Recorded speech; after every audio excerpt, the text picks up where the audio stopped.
നിമിഷപ്രിയയുടെ മോചനം കാന്തപുരം അബൂബക്കർ മുസ്ലിയാർ ഇടപെട്ടതുകൊണ്ടാണെന്ന വാദം പൊളിയുന്നു. ഇന്ത്യൻ എംബസിയിലെ പ്രാദേശിക ജീവനക്കാരുൾപ്പെടെയാണ് വിഷയത്തിൽ ഇടപെട്ടതെന്ന് യമനിലെ സാമൂഹ്യ പ്രവർത്തകൻ സാമുവൽ ജെറോം പറഞ്ഞു. ഇന്നലെ തന്നെ ഇക്കാര്യത്തിൽ തീരുമാനമായിരുന്നുവെന്നും അദ്ദേഹം പറഞ്ഞു. അതേസമയം ഇന്ന് തന്റെ ഇടപെടലാണെന്ന് കാന്തപുരം വരുത്തി തീർക്കുകയായിരുന്നു. വധശിക്ഷ നീട്ടിവെക്കുന്ന കത്തിലെ തീയതിയും ഇന്നലത്തേത് ആണ്. The execution has been extended without a time limit. So they have said until a different date. That is what I mean. The day or time has not been specified. So it's just indefinitely extended. And yaroda idapadal endadu, that is very, very important. Okay. First of all, it was Sheikh Abdul Malik Nahia who intervened, and actually on Saturday myself, Nimisha's mother and Sheikh and the embassy local staff, our Indian embassy's local staff here we went to the public prosecutor and we gave the request, and Sheikh Nahia already has spoken with the president, and they said that we had received a call from the president office. Then they also requested to provide a request from the embassy of our Indian embassy. So that was provided on Sunday, and Sunday itself they confirmed, last Sunday itself they confirmed that this will be postponed. Sir, നമ്മുടെ Indian ഗവൺമെന്റിന്റെ ഒരു ഇടപെടൽ ഈ കാര്യത്തിൽ എങ്ങനെയാണ് ഉണ്ടായത്? ആരൊക്കെ ഇടപെട്ടിട്ടുണ്ട്? This is what I said. A request was given by the government of India to postpone the execution. Sir, അതുപോലെ തന്നെ through the embassy of India in Saudi Arabia. Sir, അതുപോലെ തന്നെ കാന്തപുരം അബൂബക്കർ മുസ്ലിയാറിന്റെ ഇടപെടൽ കൊണ്ടാണ് ഇത് നടന്നതെന്നൊരു വാർത്ത വ്യാപകമായി പ്രചരിക്കുന്നുണ്ട്. അതിൽ എത്രത്തോളം വാസ്തവമുണ്ട്? Go and ask him how did he intervene and to whom did he speak. Go and ask him. You are asking me. I am telling you the facts, and if you are asking about somebody else, you should ask him, not me. And I'm sorry to say that people are getting cheap thrill and cheap advertisement over a poor girl's life. It is very shameful. Anagha Harshan ചേരുന്നു കൂടുതൽ വിവരങ്ങളുമായി. അനഘ, നിമിഷപ്രിയയുടെ മോചനവുമായി ബന്ധപ്പെട്ട് കാന്തപുരം അബൂബക്കർ മുസ്ലിയാർ ഇടപെട്ടതുകൊണ്ടാണ് എന്നുള്ള വലിയ രീതിയിലുള്ളൊരു പ്രചാരണം ദുരുദ്ദേശപരമായി തന്നെ നടത്തിയിരുന്നു. പക്ഷേ ആ വാദങ്ങളെല്ലാം പൊളിയുന്ന കാഴ്ച തന്നെയല്ലേ കാണാൻ കഴിയുന്നത്? തീർച്ചയായും രോഹിണി, അതായത് യമനിൽ നിമിഷപ്രിയയുടെ മോചനത്തിന് വേണ്ടി വർഷങ്ങളായി പ്രവർത്തിക്കുന്ന ഈ സാമുവൽ ജെറോമാണ് നമ്മോട് സംസാരിച്ചത്. അദ്ദേഹം തന്നെ കൃത്യമായി പറയുന്നുണ്ട്, കേന്ദ്ര സർക്കാരിന്റെ നയതന്ത്ര തലത്തിലുള്ള ഇടപെടൽ ഒന്നുകൊണ്ട് മാത്രമാണ് നിമിഷപ്രിയയുടെ ഈ വധശിക്ഷ മാറ്റിവെച്ചിരിക്കുന്നത്.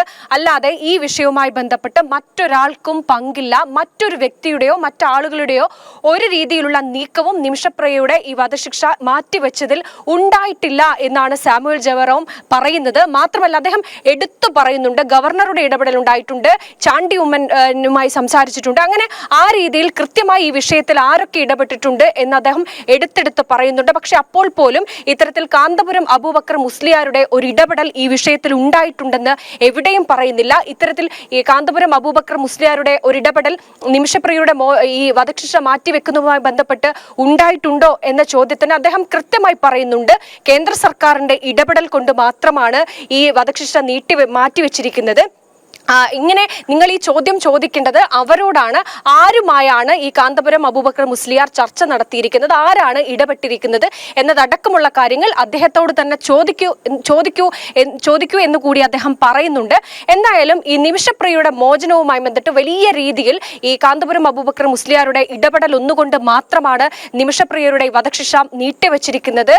കേന്ദ്ര സർക്കാരിന്റെ ഒരു ഇടപെടലും ഈ വിഷയത്തിൽ ഉണ്ടായിരുന്നില്ല എന്നതടക്കമുള്ള കാര്യങ്ങളായിരുന്നു നേരത്തെ അടക്കം പ്രചരിച്ചിരുന്നത്. മാത്രമല്ല, കാന്തപുരം ഇത്തരത്തിൽ തന്റെ ഫേസ്ബുക്കിലൂടെ നിമിഷപ്രിയയുടെ ഈ വധശിക്ഷ നീട്ടിവെച്ച കാര്യം ഫേസ്ബുക്കിലൂടെ അറിയിക്കുന്നതടക്കമുള്ള കാര്യങ്ങൾ ചെയ്തിരുന്നു. അതുകൊണ്ട് തന്നെ ഈ കാര്യത്തിൽ വലിയ രീതിയിലുള്ള ഇടപെടൽ കാന്തപുരത്തിന്റെ ഭാഗത്ത് നിന്ന് ഉണ്ടായിട്ടുണ്ട്. ചില മാധ്യമങ്ങളൊക്കെ തന്നെ കേന്ദ്ര സർക്കാരിന് ഈ വിഷയത്തിൽ ഒന്നും ചെയ്യാൻ കഴിയുന്നില്ല എന്നതടക്കമുള്ള കാര്യങ്ങൾ പറയുകയും ചെയ്തിരുന്നു. അവിടെയാണ് കൃത്യമായി തന്നെ യമനിൽ നിമിഷപ്രിയയുടെ മോചനത്തിന് വേണ്ടി കൃത്യമായ ഇടപെടൽ നടത്തുന്നത്, അതിനുവേണ്ടി ആക്ഷൻ കൗൺസിലടക്കം അവിടെ രൂപീകരിച്ച് അതിനുവേണ്ടി പ്രവർത്തിക്കുന്ന നിമിഷപ്രിയയുടെ കുടുംബവുമായി നിരന്തരം ബന്ധപ്പെടുന്ന സാമുവൽ ജെറോം തന്നെ പറയുകയാണ്, കേന്ദ്ര സർക്കാരിന്റെ ഇടപെടൽ ഒന്നുകൊണ്ട് മാത്രമാണ് നിമിഷപ്രിയയുടെ ഈ ഇന്ന് നടത്താനിരുന്ന വധശിക്ഷ അത് മാറ്റിവെച്ചിരിക്കുന്നത്.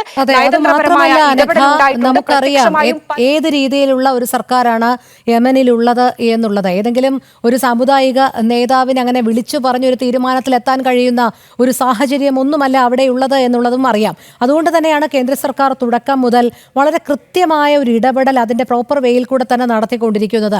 അവിടെയാണ് ഇത്തരത്തിൽ ഒരു ഭാഗത്ത് ഒരു രാജ്യം നിമിഷപ്രിയയുടെ മോചനത്തിനായി കേന്ദ്ര സർക്കാർ തലത്തിൽ നീക്കങ്ങൾ നടത്തുമ്പോൾ ഇങ്ങ് കേരളത്തിൽ ഒരു മത സാമുദായിക നേതാവിന്റെ ഇടപെടൽ കൊണ്ടാണ് ഇത്തരത്തിൽ മോചനം അല്ലെങ്കിൽ വധശിക്ഷ നീട്ടിവെക്കാൻ അനുകൂലമായ ഒരു സാഹചര്യത്തിലേക്ക് എത്തിച്ചത് എന്നൊക്കെ പറയുമ്പോൾ ഇവർ പൊതുസമൂഹത്തെ കൂടെ വിഡ്ഢികളാക്കുന്ന തരത്തിലേക്കല്ലേ കാര്യങ്ങൾ കൊണ്ടുചെന്നെത്തിക്കുന്നത്?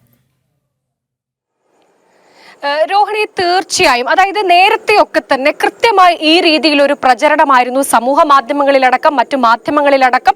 ഈ രീതിയിലുള്ള പ്രചരണം അത് വലിയ രീതിയിൽ ഉണ്ടായിരുന്നു. കാന്തപുരം അബൂബക്കർ മുസ്ലിയാരുടെ ഇടപെടലാണ് നിമിഷപ്രിയയുടെ ഈ വധശിക്ഷ മാറ്റിവെക്കുന്നതിന് കാരണമായിരിക്കുന്നത് എന്ന് പറഞ്ഞുകൊണ്ട് അദ്ദേഹത്തിന് വലിയ രീതിയിലുള്ള പ്രശംസ, ആ രീതിയിലൊക്കെ കാര്യങ്ങൾ ഉണ്ടായിരുന്നു.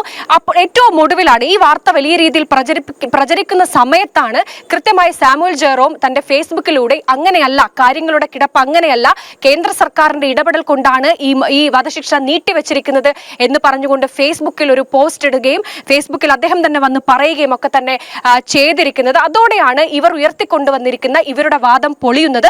മറ്റൊന്ന് ഏറ്റവും പ്രധാനപ്പെട്ട ഒരു കാര്യം, കാന്തപുരം ഇന്ന് പറഞ്ഞിരിക്കുന്നത്, മാധ്യമങ്ങളോടക്കം പറഞ്ഞിരിക്കുന്നത്, ഇന്ന് തന്റെ നാട് നടത്തിയ ഇടപെടൽ, ആ ഇടപെടൽ കൊണ്ടാണ് ഇത്തരത്തിൽ വധശിക്ഷ മാറ്റിവെച്ചിരിക്കുന്നത് എന്നാണ്.